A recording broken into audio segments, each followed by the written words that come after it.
sol se apagou, ali estava morto o Salvador. Seu corpo lá na cruz, seu sangue derramou, o peso do pecado ele levou.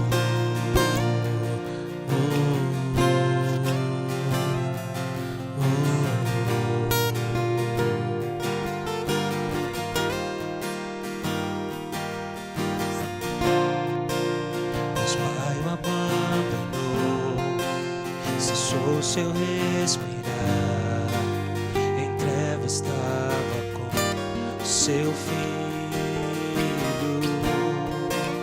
A guerra começou, a morte ele enfrentou, todo o poder das trevas vencido foi. A morte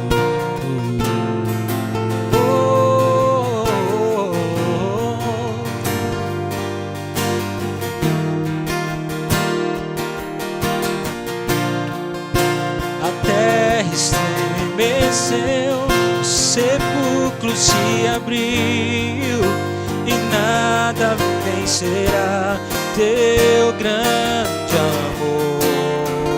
Ó morte, onde estás? O Rei ressuscitou, ele venceu para sempre, para sempre exaltado é, para sempre adorado é, para sempre ele vive, ressuscitou, ressuscitou. A terra estremeceu, o sepulcro se abriu e nada vencerá seu grande amor. Ó morte, onde estás? O Rei ressuscitou, ele venceu para sempre, para sempre exaltado és, para sempre adorado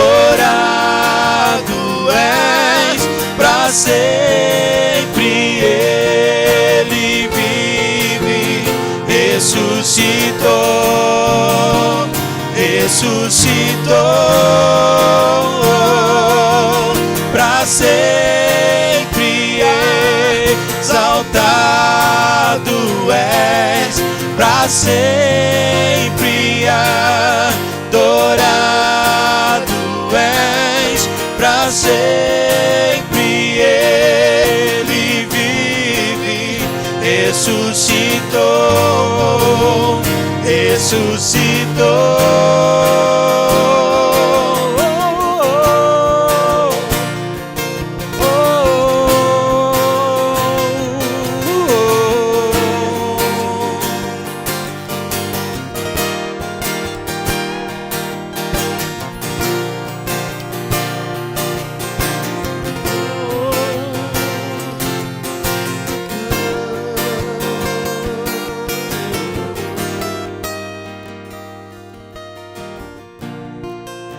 Cantamos aleluia, cantamos aleluia, cantamos aleluia, o Cordeiro venceu. Cantamos aleluia, cantamos aleluia, cantamos aleluia, o Cordeiro venceu. Cantamos aleluia, cantamos aleluia, cantamos aleluia, o Cordeiro venceu. Cantamos aleluia, cantamos aleluia, cantamos aleluia, o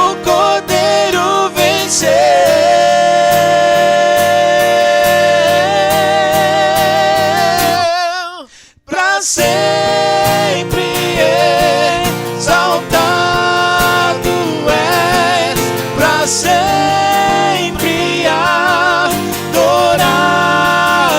és, pra sempre ele vive, ressuscitou,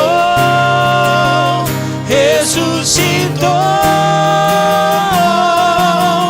pra sempre exaltado és, pra sempre adorado és, pra sempre ele vive, ressuscitou, ressuscitou.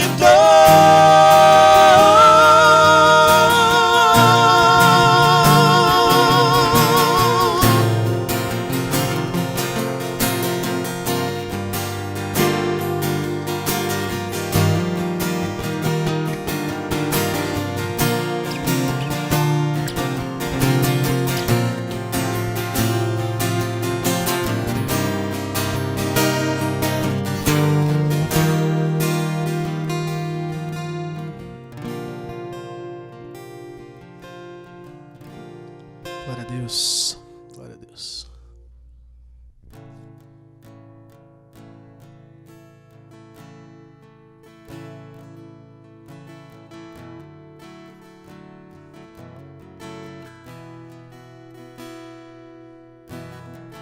No início eras a palavra, com Deus o Altíssimo.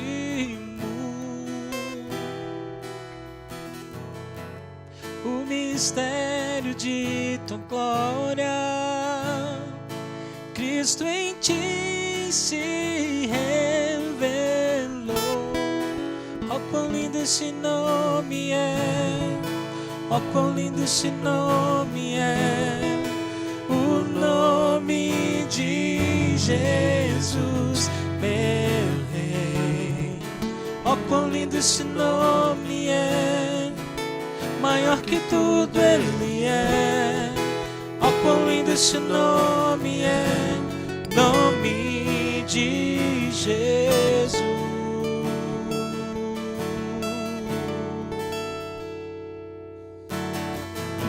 Deixou o céu para buscar-nos, veio pra me resgatar. Amor maior que o meu pecado, nada vai nos separar. Oh, quão maravilhoso é, oh, quão maravilhoso é o nome de Jesus, meu Rei. oh, quão maravilhoso é, maior que tudo ele é.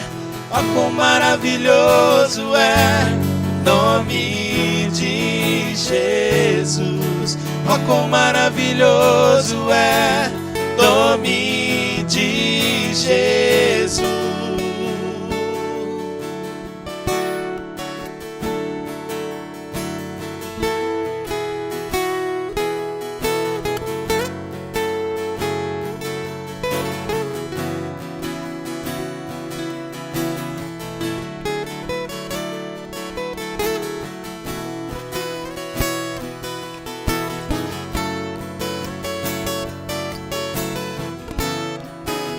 A morte venceste, o véu tu rompeste, a tumba vazia agora está.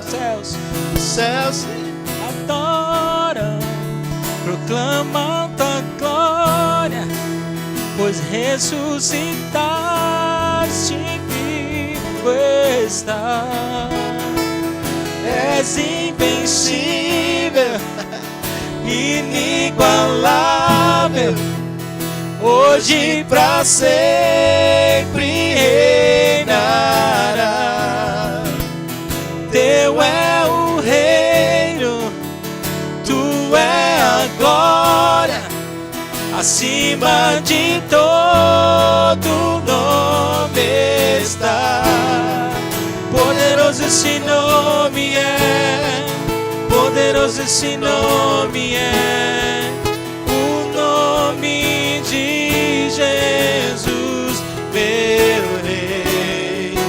Poderoso esse nome é, mais forte que tudo é. Poderoso esse nome é, nome de Jesus. És invencível, és invencível, inigualável, hoje pra sempre reinará. Teu é o reino, tu é a glória, acima de todo nome está. Poderoso esse nome é, poderoso esse nome é, o nome de Jesus, meu Rei. Poderoso esse nome é, mais forte que tudo é. Poderoso esse nome é, nome de Jesus. Poderoso esse nome é, nome de Jesus. Poderoso esse nome é, nome de Jesus.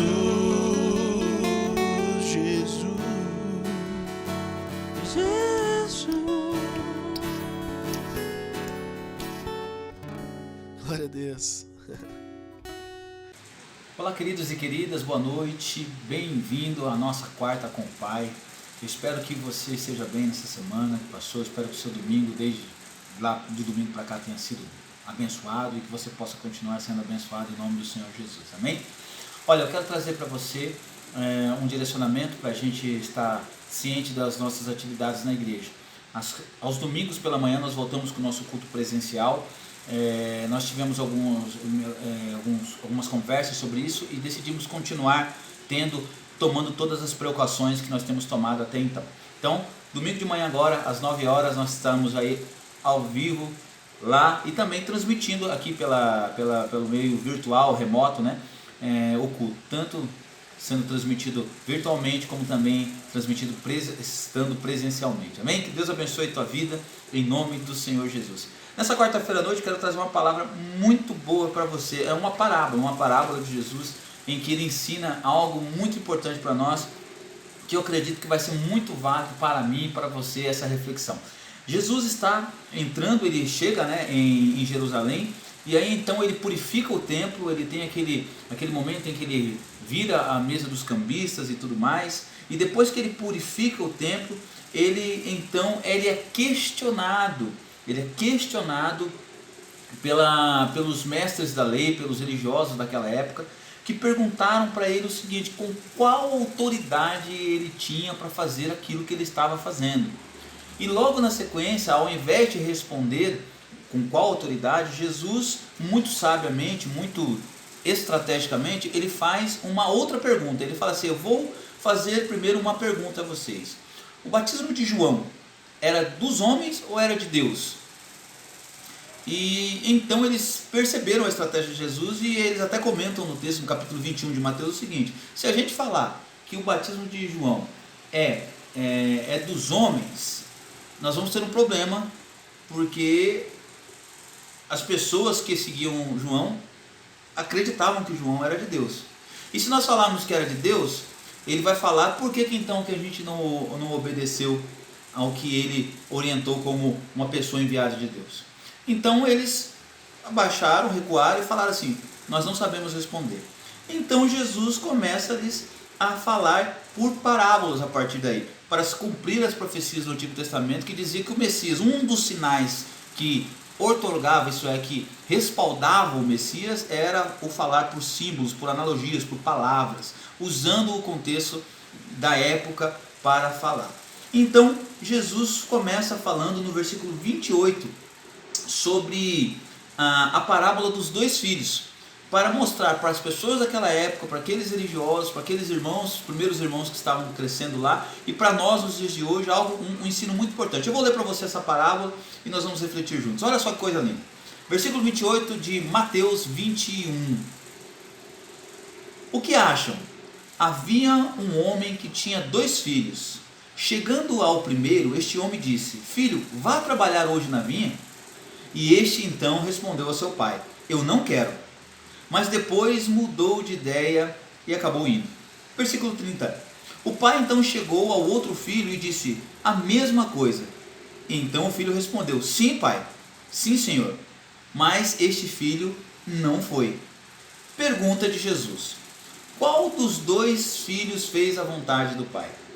O primeiro responderam os fariseus, os religiosos. Jesus lhes disse: Digo-lhes a verdade. Os publicanos e as prostitutas estão entrando antes de vocês no reino de Deus, porque João veio para lhes mostrar o caminho de justiça, e vocês não creram nele, mas os publicanos e prostitutas creram, e mesmo depois de verem isso, vocês não se arrependem e nem creem nele. Vamos orar? Senhor, obrigado pela tua palavra que atravessa todos esses anos, esses séculos, esses milênios e chega até a gente e nos ensina. E eu agradeço porque ela fala comigo, ela me ensina, me ajuda a purificar, me ajuda a ter uma postura diferente. Muito obrigado pela sua exortação, pela tua palavra, em nome de Jesus. Amém e amém. Olha só que coisa interessante que está acontecendo aqui. Jesus está relatando 2 tipos de comportamento muito presente na vida do ser humano, que é a capacidade de se comprometer com coisas e não cumprir, e também a capacidade de arrependimento ou de reflexão e voltar a fazer aquilo que é certo. Essas são 2 características que existem no ser humano, uma positiva e a outra negativa. A negativa é aquela em que a pessoa faz um compromisso, que é o caso do filho aqui, obedece, no primeiro momento obedece entre aspas o seu pai, né? ele diz, ele verbaliza uma intenção de obediência, mas na hora de cumprir ele não cumpriu. Agora existem várias razões para isso. Uma delas pode ser porque ele apenas disse para que o pai não incomodasse mais. Talvez ele tinha até um desejo de fazer, de obedecer, de ir à vinha, mas alguma coisa lhe chamou a atenção e ele não foi. Ele poderia simplesmente ter mentido deliberadamente. Percebe que muitas são as coisas que fazem com que você e eu, nós descumpramos muitas vezes aquilo que falamos ou aquilo que dizemos. Em um primeiro momento falamos uma coisa e com a nossa atitude, por alguma razão, deixamos de fazer. No caso desse filho aqui, a Bíblia não diz especificamente o que levou ele a desistir depois que ele tinha dito ao pai que iria trabalhar, mas ele não foi, não diz o porquê dele não ter ido, ele simplesmente não foi, só disse que ia. E a contraponto disso, nós temos um filho que no primeiro momento ele não aceita, ele fala: não vou, não quero. Mas ele vai. E aqui nós também temos alguns caminhos para refletir no porquê este filho passou a querer ir. Talvez ele possa talvez ele estivesse ali num mau momento, num problema, resolvendo algum problema naquele momento, e ele disse: não vou. E aí ele percebeu que aquele problema não é tão grave assim, não impediria ele de ter esse trabalhar do pai dele, e ele resolve ir. Ou ele simplesmente entende e aprende que ele não pode desonrar um líder, que no caso é o pai dele, e então ele vai e obedece. Enfim, ele começa a perceber e refletir e a obedecer à vontade de Deus. Jesus conclui o seguinte, ele diz o seguinte, olha, ele pergunta, na verdade, qual dos 2 filhos fez a vontade do pai? Aquele que disse que iria fazer e não fez, ou o que disse que não iria fazer e fez? A resposta é óbvia, meu irmão e minha irmã. A resposta é claro que aquele que obedeceu. Por quê? Porque a obediência é o que respalda a nossa vida relacional com o pai, como é o caso desses filhos aqui, desses 2 filhos aqui. A obediência nos eleva a um nível de relacionamento maior, independente de como essa obediência se manifesta. Preste bem atenção. Esses dois filhos estavam diante de uma mesma oportunidade, diante de um mesmo direcionamento, mas cada um tem uma postura diferente. Num primeiro momento e no segundo momento ele faz diferente. Mas o que acontece é o resultado final. O resultado final me diz que aquele que obedeceu, mesmo não querendo no primeiro momento, é o que faz a vontade de Deus. Então Jesus, lembra que eu te contei que antes aqui da parábola, Jesus tinha sido confrontado e ele cita João Batista, ele fala da autoridade de João Batista. Ele volta então nessa parábola a ensinar aqueles religiosos, dizendo o seguinte: olha, vocês precisam entender de que o que agrada ao coração de Deus é a obediência. Eu gostaria de me lembrar de alguns textos bíblicos que corroboram isso. Quando a gente vai lá para o Antigo Testamento, nós encontramos o rei Saul, que desobedece a Deus quando ele não espera que o profeta Samuel chegue para prestar o culto, para fazer os holocaustos. E aí então ele mesmo serve, faz o sacrifício, ele mesmo oferece. E então o profeta Samuel diz que Deus não se agrada de desobediência, de rebelia, porque o pecado de rebeldia é como de feitiçaria. E então ele diz assim, Deus deseja obediência. Também quando nós vamos para Jeremias, nós percebemos que a grande luta do profeta Jeremias era fazer com que o povo obedecesse os estatutos e os ensinamentos que Deus dava para ele como profeta. Domingo nós falamos de Ezequiel também, que viveu algo semelhante, em que ele estava pregando para um povo de cerviz dura. Então, mais uma vez, nós percebemos que de Gênesis a Apocalipse, a grande falácia do ser humano é quando ele decide não obedecer a Deus. Em Tiago nós encontramos uma instrução interessante que envolve o mundo espiritual. Lá em Tiago nós temos a revelação do Espírito Santo dizendo o seguinte: sujeitai-vos, pois, a Deus, resistam ao diabo e ele fugirá de vocês. Aqui nós vemos mais uma vez a necessidade da obediência. Por quê? Porque a obediência e a sujeição, que é a sujeição a Deus, é sujeitar-vos a Deus, é obedecer a Deus, faz com que eu tenha forças para resistir ao diabo, e aí o diabo foge da presença de Deus. Porque, veja bem, a Bíblia diz que o pecado causa separação entre Deus e o homem, correto?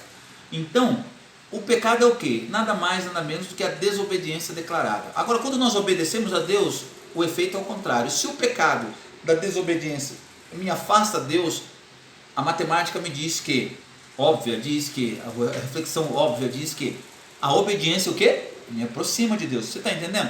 Então, quando eu obedeço a Deus naquilo que Ele me pede, naquilo que a palavra de Deus pede, eu me aproximo dEle. E o que vai acontecer então nesse momento? Eu vou muitas vezes ter vontades diferentes, como esse segundo filho teve, de não querer obedecer, mas depois, por me sujeitar a Deus, eu vou obedecer a Deus. E aqui, nesse texto de Tiago, que nós acabamos de citar, uma promessa maravilhosa: Deus vai permitir que o poder, a presença dele expulse Satanás e os seus anjos de perto de você. Olha que coisa linda isso é profundo. Mas Jesus ainda fala algo interessante para a gente partir agora para a conclusão dessa reflexão dessa noite.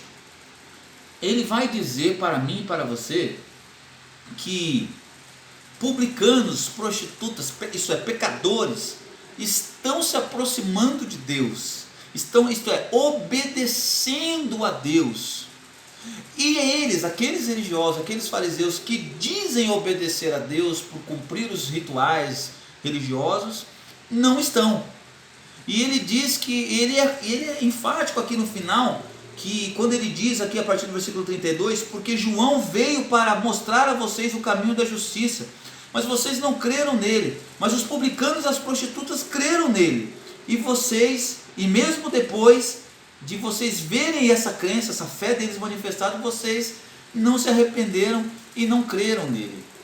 Quando eu e você não somente desobedecemos a Deus, nós também desenvolvemos a capacidade de não nos arrepender. E o arrependimento, irmão, é algo duro. Arrepender-se implica em voltar atrás. Arrepender-se implica em humilhar-se. É chegar para Deus e falar: eu errei, eu falhei. É chegar para a pessoa que você ofendeu e falar assim: olha, eu te ofendi, me perdoa. É você ter essa humildade. Se você e eu estamos passando por essa situação, nós precisamos rever. Porque muitas vezes Deus pediu para você alguma coisa relacionada a você se arrepender. E você não tem tido coragem ou forças para obedecer, simplesmente por causa do medo de se humilhar e voltar atrás. Deixa eu dizer algo para você. Todos nós somos falhos e limitados. Não há um justo. Se não for a Jesus, nós estaríamos todos condenados. Então não tenha medo de se arrepender. Lembre-se que a entrada no reino de Deus é o arrependimento. A Bíblia diz: arrependam-se porque é chegado o reino dos céus. Então eu e você precisamos ter esse comportamento de arrependimento. Essa parábola nos ensina, ela conclui-se com essa palavra de arrependimento, uma exortação para mim e para você. E eu concluo perguntando: do que você precisa se arrepender? Do que eu, o Rock, preciso me arrepender? Essa pergunta eu tenho feito muito nos últimos meses, nos últimos anos, porque um dos meus temores é eu acreditar que estou fazendo alguma coisa em nome de Deus e não estar fazendo. Eu tenho perguntado isso para Deus desde o começo do meu ministério: Senhor, não deixa eu falar algo de mim. Ajuda-me sempre a ter este controle de estudar a palavra, de buscar leituras, de sempre estar com o livro na mão, sempre estar em contato com o conhecimento, para que a palavra de Deus se aperfeiçoe a cada ministração, a cada palavra. Faça isso. Não pense que essa capacidade ou essa incumbência de estudar a palavra de Deus é apenas para missionários, pastores e professores e quem tem cargo de liderança. É para mim, é para você. Estude a palavra de Deus, busque ela. Pergunte todo dia: Senhor, do que eu tenho que me arrepender? Perdoe pecados, se perdoe também. Muitas vezes a gente até perdoa as pessoas, mas não se perdoa. Que nós tenhamos essa consciência nessa noite e que essa quarta com o Pai nos traga esse privilégio de nos arrepender e entender que diante do Senhor somos todos iguais. Que o Senhor abençoe a tua vida e que essa verdade não somente fique na sua mente, mas venha para o teu coração, para a tua alma, e você pratique isso para a glória do Senhor. Quero orar por você agora e pedir que em nome de Jesus, domingo às 9 da manhã e à noite nós estejamos juntos. Lembrando que também às 17 horas no domingo nós temos o nosso culto infantil de forma online. Amém? Vamos orar? Senhor, eu coloco diante do Senhor a vida do meu irmão e da minha irmã que está me ouvindo agora em casa. Ó Deus, nós acabamos de aprender, ó Deus, que muitas vezes nós falamos e não fazemos. Ó Deus, ajuda-nos a não ser assim. Ajuda-nos, ó Deus, a cumprir com os nossos compromissos. Se nós falamos que não vamos fazer alguma coisa, mas o Senhor quer que a gente faça, que nós sejamos como o segundo filho, que nós reflitamos e voltamos a fazer e obedecer ao Senhor, que nós possamos submeter-nos a Ti e resistir ao diabo, a tentação de fazer as coisas com as nossas próprias mãos, com a nossa força. É o Senhor que nos orienta. Abençoa-nos e guarda-nos em nome de Jesus. Amém e amém. Espero que você tenha tido aí uma quarta abençoada. Espero que você possa continuar tendo esse resto de semana abençoado. Amém? Deus te abençoe em nome de Jesus. Que o amor de Deus Pai, as consolações do Espírito, o poder e a autoridade do nome de Jesus esteja sobre a tua casa, os teus projetos, desde agora até que Ele venha. E o povo de Deus diz: amém. Paz.